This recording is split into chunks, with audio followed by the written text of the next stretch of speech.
So welcome everyone. You are at Solar Oregon's How to Go Solar and Storage webinar. I'm really excited to be here with you all to talk about solar and hopefully answer all of the questions you might have so you can get started on the process. Hey, Grace, just got a message from Brian saying he can't hear any audio. Let me see. If you are able to hear audio, could you type into the chat that you're able to hear us?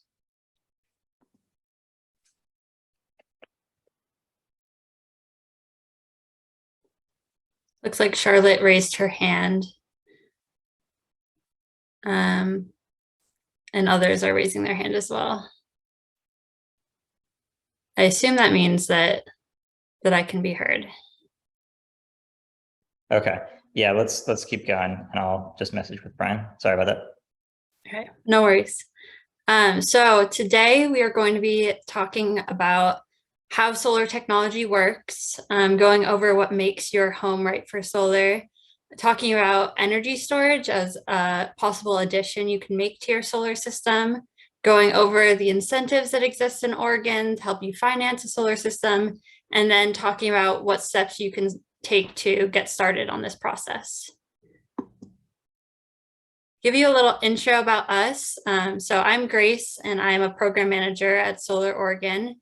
We are a 42-year-old nonprofit. We got started in the 70s advocating for solar as the ideal energy source. And although we've changed a lot over the last 40 years, we are still focused on education, outreach, and advocacy for solar in Oregon. And as part of that, we do these How to Go Solar webinars. And we have them fairly frequently. So if you learn a lot at this one, feel free to share them with other people in your life you think might be interested. We also have solar tours coming up in October. We have our annual solar winery tour and our Go Zero tour, which is our biggest event of the year. And so that you can find on our website if you are interested. Zach will post those links in the chat shortly. We also do solarized campaigns, and these are campaigns that help whole communities go solar together. And then finally, we like to focus on telling solar stories and connecting people who have gone through the experience of getting solar in their homes with people who are interested and creating community in that way. Hey, Grace. Sorry, another technical thing here. Somebody put in the Q&A that the chat's not working. And I noticed that I can't put chat out to the attendees. So do you think you could make me host real quick and I'll just try to fix that? Yes, so I actually just changed it to everyone. So could someone try chatting and see if it works now?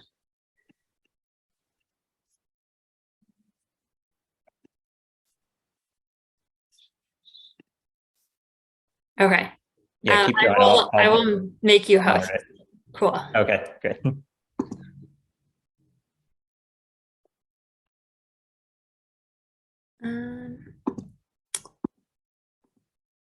I'm not exactly sure how to make you host.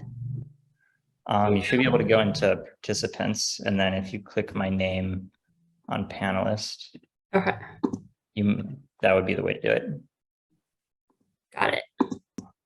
So now jumping into how solar works. It's actually fairly simple. So here we have a photovoltaic or PV panel, and that's probably what you typically think of when you think of solar.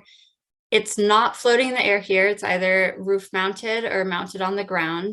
And this panel takes the energy from the sun and converts it into DC electricity. However, your home electrical system and the utility grid use AC electricity. So before it can be used by your home, it has to pass through what is called an inverter or a microinverter. And this converts the DC electricity into AC electricity. So once the electricity goes from the panel through the inverter into your home, it can be used by your home electrical panel. If you are producing more electricity than you are using in your home, the excess electricity will flow through your utility meter and into the grid.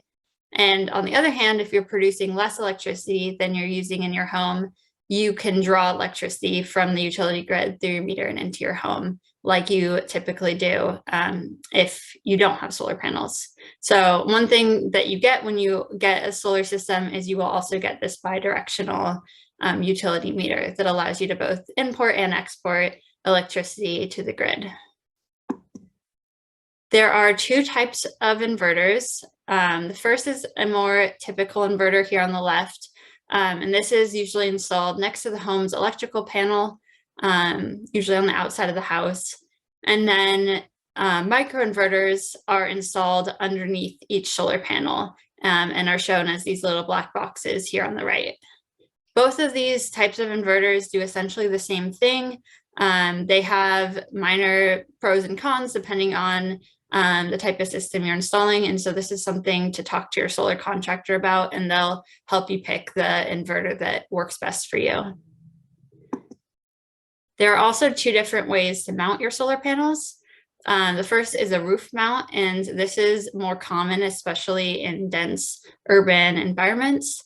The second is a ground mount, and this is more common in rural environments where there's more room to ground mount it. The pro of a ground mount is that you don't have to worry about the roof condition or roof space. However, a con is that you have to run a copper wire from the ground mounted solar panel into your house, and the copper wire itself can be quite expensive, and it also has to be trenched into the ground, which adds some labor costs. So ground mounts can tend to be a bit more expensive than roof mounts. Net metering is a really great tool that we have here in Oregon. It allows you to utilize the electricity that you are producing from your solar panels throughout the entire year. So these graphs show in orange the energy or the electricity you are producing from your solar panels, and in blue the electricity you are consuming. And as you see, in summer months, you're producing more electricity than you're consuming. So you are producing a net positive amount of electricity, and you earn credit for that electricity you are exporting into the grid.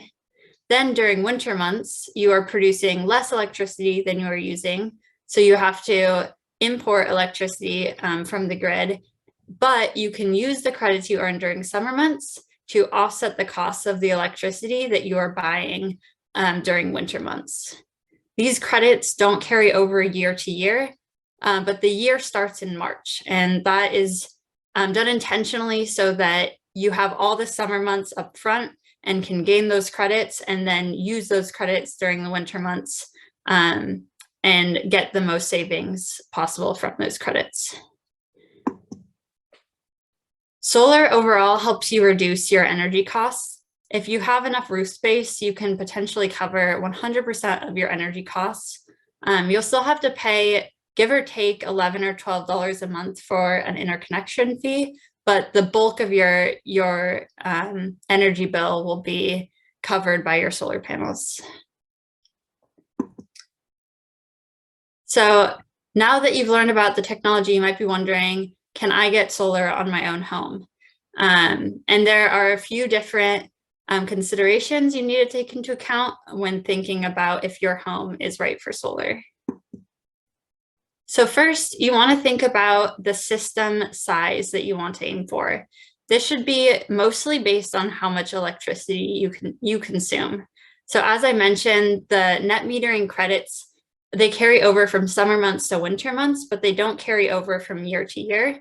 So if you build this massive solar system that produces way more electricity than you use in a given year, you aren't going to be able to see cost savings from the credits that you gain from that excess electricity.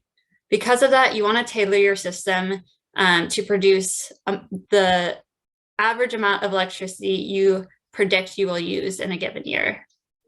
Other factors you want to take into account are available space, your budget, and the aesthetics of placing solar panels on your roof.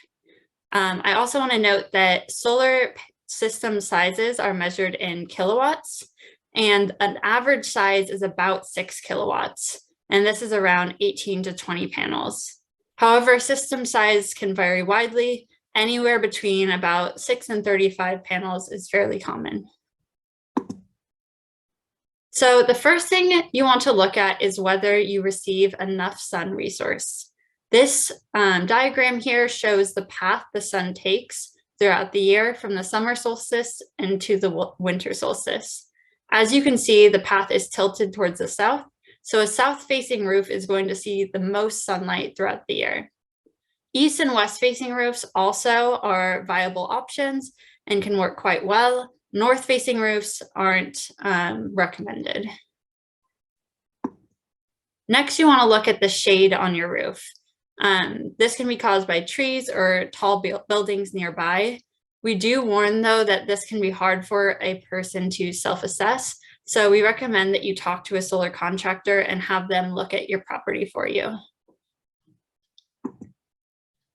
Roof complexity is another important consideration. On the left, we have a more complex roof with multiple faces and different orientations. And on the right, we have a simple roof with only 2 faces. The simple roof is the best option because this allows a continuous solar system that is cheaper to install. A complex roof can work, but it requires the solar system to be broken apart into different panels, and it can introduce additional costs when installing. You also want to think about your roof condition and age. This is because when you re-roof, you will need to take your solar off and reinstall it, which introduces additional costs. Because metal roofs last for a long time, sometimes up to or over 50 years, metal roofs aren't a big concern. With asphalt shingle roofs, however, the newer the roof, the better. In fact, Energy Trust of Oregon, their incentive requires your roof to have at least 10 years of roof life left. So we recommend in general, if you have an old roof, to wait until after you re-roof to install your solar system. Finally, what's underneath your roof might also affect your solar potential. Your roof must be strong enough, not because the solar panels are heavy, but because they increase the wind shear acting on your roof. So because the panel there's a gap between the panel and the roof, wind can go in that gap and create wind shear on your roof. Newer homes typically have pre-engineered trusses shown on the left, and these cross beams are effective reinforcements and are more than sufficient to support a solar system. Older homes and some newer ones may have rafters, and these are single beams extending under the entire height of the roof from eave to ridge, as shown on the right here. Rafters may also be sufficient for solar unless they span too far a distance. So if you have rafters that do not lie within conservative span limits, some jurisdictions, for example, Portland, may require you to pay an engineer to analyze the strength of your roof. And then if the engineer determines that your roof is not strong enough, you may have to add reinforcements. And most solar contractors can add these reinforcements for you. We do want to note that even if your roof doesn't meet permitting codes, your roof is still likely fine for solar. The permitting codes just tend to be quite stringent, especially in jurisdictions like Portland. So everything I've described so far is just solar. If you are interested in energy resilience and energy independence, storage is another option that you could add to your solar system.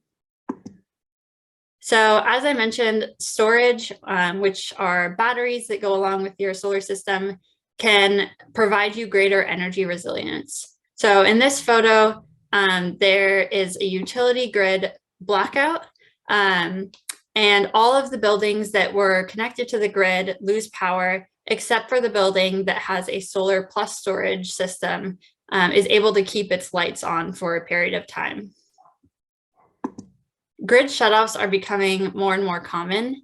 The most common reason a grid is shut off is due to storms and squirrels, not squirrels in storms necessarily like this picture suggests, but storms or squirrels chewing on the wires. Public safety power shutoffs are also becoming increasingly more common. This is when a utility intentionally turns off the grid to reduce risk of wildfire. Some of you who are PGE customers may have gone and noticed that they were doing some public safety power shutoffs last week.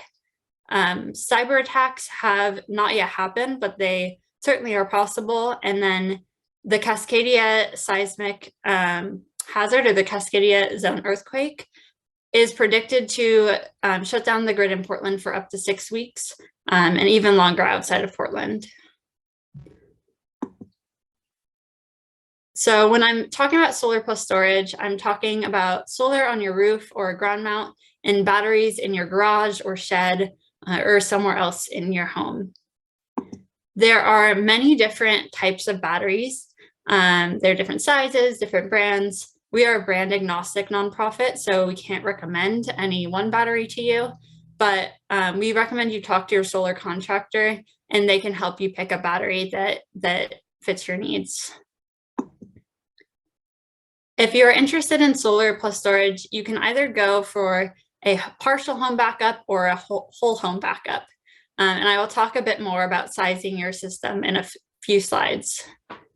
So a whole home backup, a partial home backup, let's say, is 1 battery. A whole home backup would look more like 3 batteries to back up your entire home.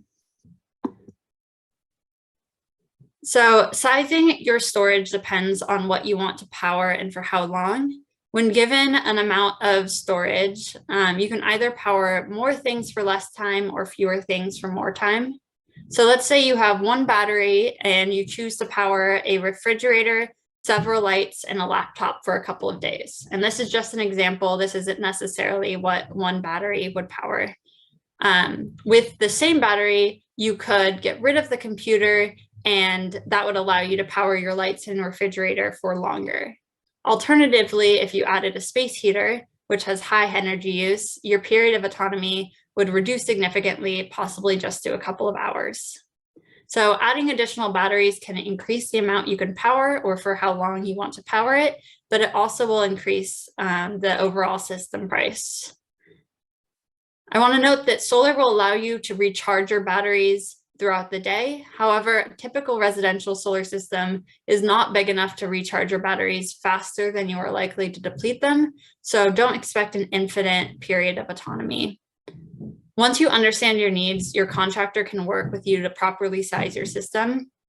And you might also want to consider your budget, your available space for solar, the capacity of your existing electrical system, all of these factors when you are considering storage as an option. Typically, the things that you want to power will need to be separated from the rest of the circuits in your home and routed to a new breaker box. And this is called the essential loads panel. When choosing your essential loads, you should focus on which breakers in your current panel you would like to move to the new essential loads panel. It's difficult and expensive to divide circuits, so it's best to work with what you already have. So if you have a circuit, let's say, that has a series of lights in your kitchen and your refrigerator, you could reroute that circuit into your essential loads panel.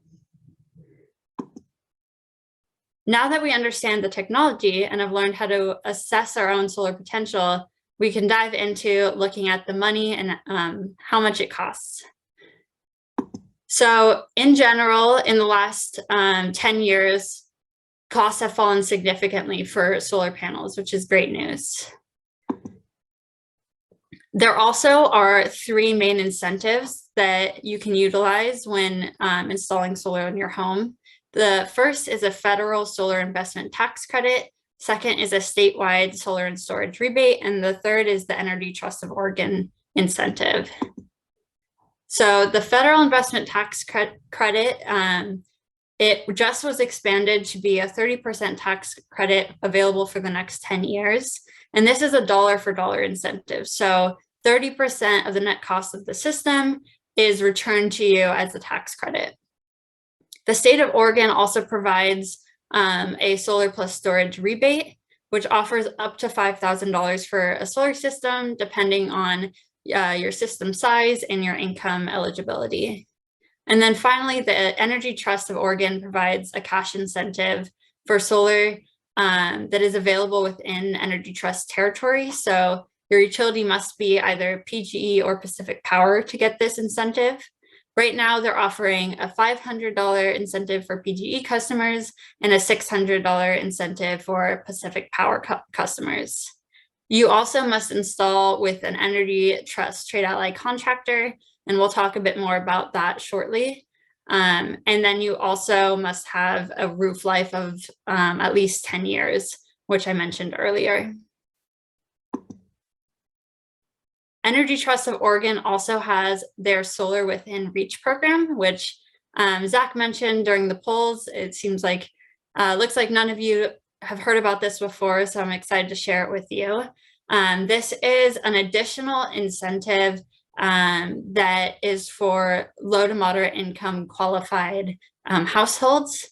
And so you can either get the standard incentive of $500 or $600, or you can get this Solar Within Reach incentive. And Energy Trust of Oregon has a table of thresholds based on the size of your household. To give an example, the household of 4 residents income threshold is $112,860. So if you meet this threshold and are a customer of Pacific Power or PGE, you can get Solar Within Reach. If you're a Pacific Power customer, you get $1 per watt up to $6,000. And if you're a PGE customer, you get $1.3 per watt up to $7,800. The Oregon Department of Energy statewide solar plus storage rebate is another great option. And it also depends, they have higher rebates for lower moderate income homeowners. This threshold for lower moderate income for the state rebate, though, is different from Energy Trust of Oregon. So it's important to look into whether you qualify for each of those. If you are low or moderate income homeowner, you will receive $1.8 per watt up to 60% of the net cost, or $5,000, whichever is less. If you are not considered low or moderate income, but are also eligible for an electric utility incentive, like the Energy Trust of Oregon incentive, you will get 20 cents per watt up to 40% of the net cost, or $5,000, whichever is less. And then if you are not considered low or moderate income and are not eligible for an electric utility incentive, let's say you aren't a customer of PGE or Pacific Power, you will get 50 cents per watt up to of installed capacity up to 40% of the net cost, or $5,000, whichever is less. So that was a lot of numbers to throw out at you. So we put them all on a table to try to make them make a bit more sense. So this is a sample budget for a PGE customer, or 2 PGE customers rather. The column on the left here is for a non-income qualified PGE customer, and the column on the right is for an income qualified customer. So we set the total eligible project cost at $20,000. Both of them are installing a 6 kilowatt system. This $20,000 comes with a huge grain of salt. It's very difficult to predict the total project cost because it depends on a lot of factors like your roof condition and whether you have to get your roof reinforced, and the complexity of your roof, and many other factors. So for simplicity, we've chosen $20,000. So first, you apply the Energy Trust incentive. For the non-income qualified customer, that's $500, and for the income qualified customer, that's $7,800. Then you would apply the Oregon Department of Energy rebate. For the non-income qualified customer, that is $1,200, and that again is the 20 cents per watt up to 40% of the cost. And then for the income qualified customer, they get the full $5,000. And then finally, from this out-of-pocket cost to customer, you apply the 30% federal tax credit to find the final cost to the customer before energy savings. So that ends up being close to $13,000 for the non-income qualified customer and about $5,000 for the income qualified customer. Here's one more sample budget. It's very similar. The only difference is both of these customers are Pacific Power in the Pacific Power District. So the non-income qualified customer gets $600 and the income qualified household gets $6,000 for the Energy Trust incentive. And that ends up putting the final cost of the customer for a non-income qualified customer at also about $13,000, a little bit less than the PG customer. And then for the income qualified household at $6,300, so a bit more than the PG customer. So now that you know all about solar and the different incentives that exist, you might be wondering how to get started on this process. We highly recommend hiring an Energy Trust of Oregon trade ally contractor. Trade allies are the only contractors approved to receive the Energy Trust incentive. They also are rigorously qualified by Energy Trust, are familiar with all the Energy Trust design and installation requirements, and they're ranked by Energy Trust, which you can find on their website. So Zach will post some more links in the chat that you can click on to learn more about Energy Trust trade allies if you are interested in starting this process. Another great tool that Energy Trust of Oregon has is this form to request a custom analysis and bid on their website. And this allows you to get 3 highly rated trade ally contractors to contact you with an analysis and bid. It's completely free. This form is easy to fill out and use. So we really recommend this as a starting point. Once you've selected your installer and signed your contract, the installation process begins. So this is a turnkey service. Once you sign, your contractor handles the rest of the project.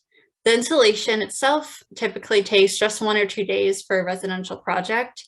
However, before the installation begins, your contractor must obtain permits, apply for the Energy Trust incentive, apply for net metering with the utility, and there may also be a waiting period before your contractor can get you on their construction calendar. So depending on how busy they are, the whole process could take a few months before the actual installation occurs. But again, the contractor takes care of all of that. You just have to sit tight and wait until they come for installation day, and then that process is quite quick. After the system is installed, your contractor will manage all inspections and the grid interconnection, and this can take a couple weeks. Once your utility improves your interconnection, the system will start producing clean electricity and you are good to go. So that wraps up the presentation portion of this webinar. I will now get started in the Q&A. I don't see any questions in the Q&A right now. I will check the chat to see if anyone has posted questions there. Also, I'm going to go ahead and launch our last poll. This is a post-event survey. It's really helpful for us to get feedback. So if you would, while folks are thinking of questions to put in the Q&A, go ahead and give us your quick answers to those questions. Would be much appreciated.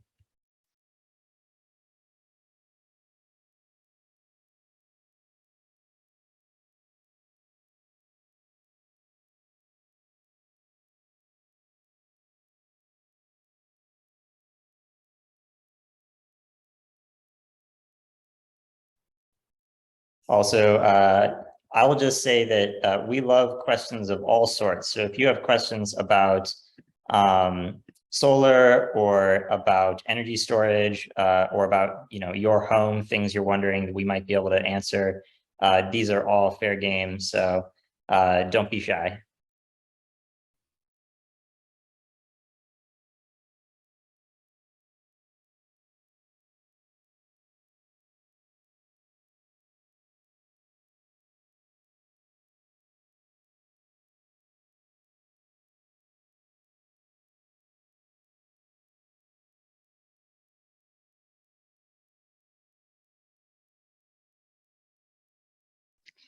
It's also possible that we don't have questions today. I see a question from Chris P. Is Tesla an allied contractor? Also wondering if Tesla systems are more or less expensive, or any other pros/cons. Thanks. I will let Zach answer that one.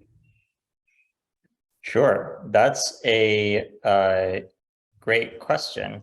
I actually don't know if I highly suspect that Tesla is an Energy Trust trade ally, but haven't been asked that before.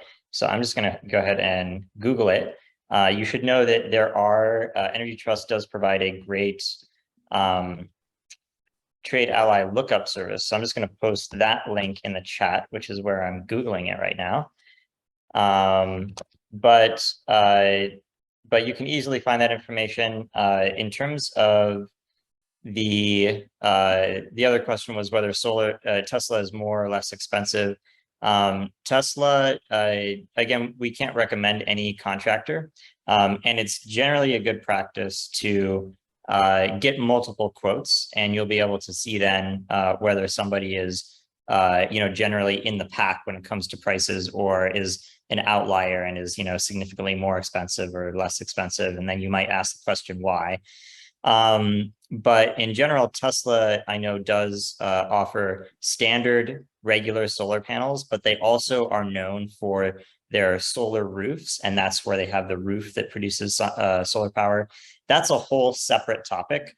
And if that's what you're thinking of, that's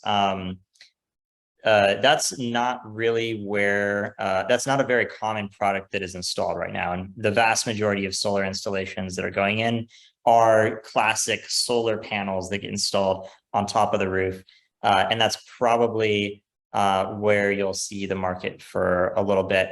Not to say that you shouldn't look into shingle solar roofs, but that is a separate thing. So regarding price, I can't really comment, but I'm going to look that up while we look at other questions. Charlotte asks, do you monitor the state incentive fund balance?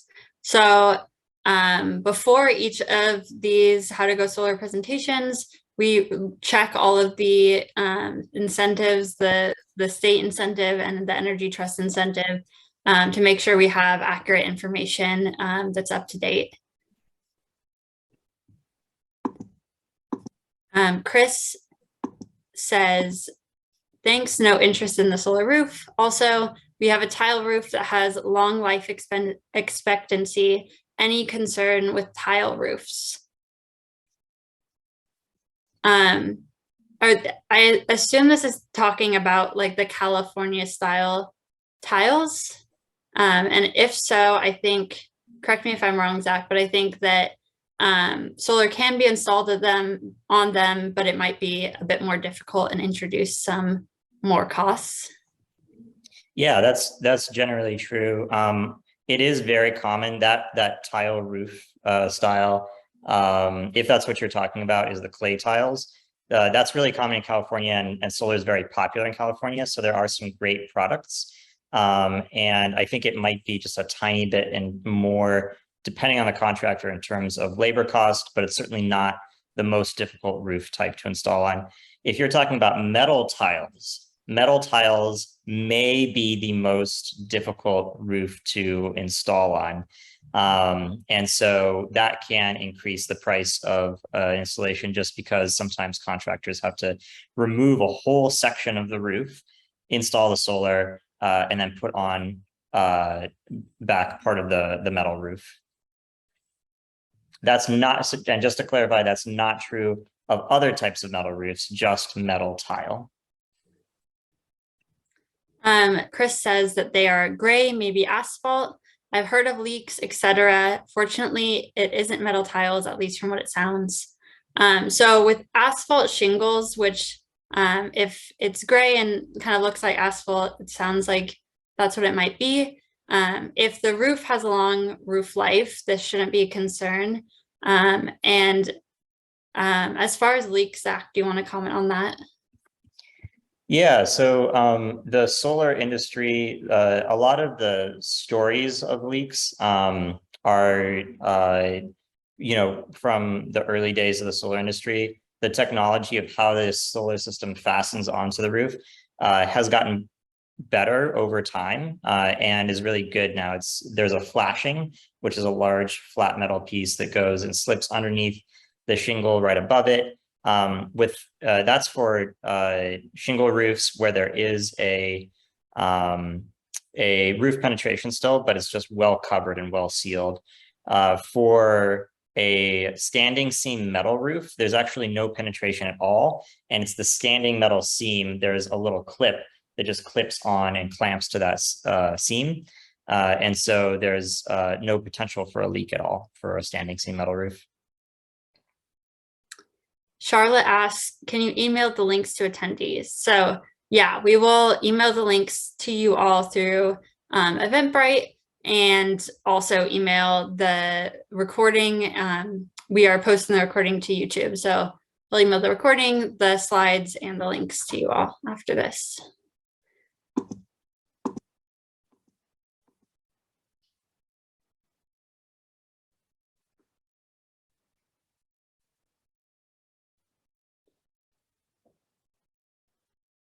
I don't see any other questions.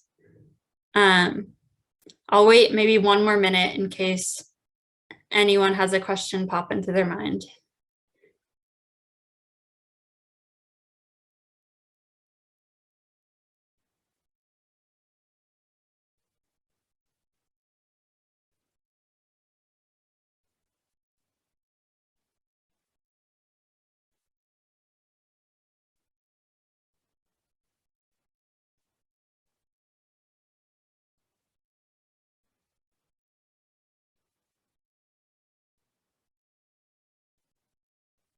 Great. All right. I'll let you all go. Thank you all for joining this webinar. And I will be ending it now. Thank you all for joining. Oh, we just got one more question.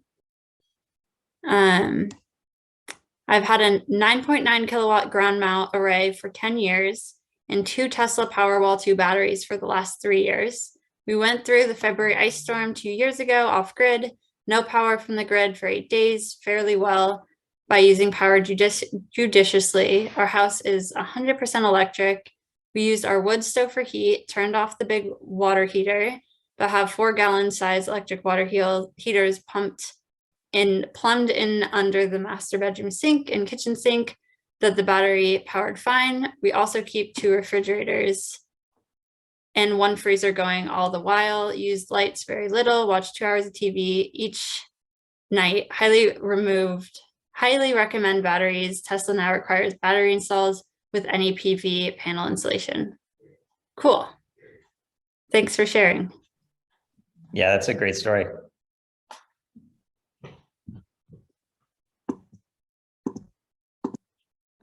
All right, I'm ending the webinar. Thank you everyone for joining.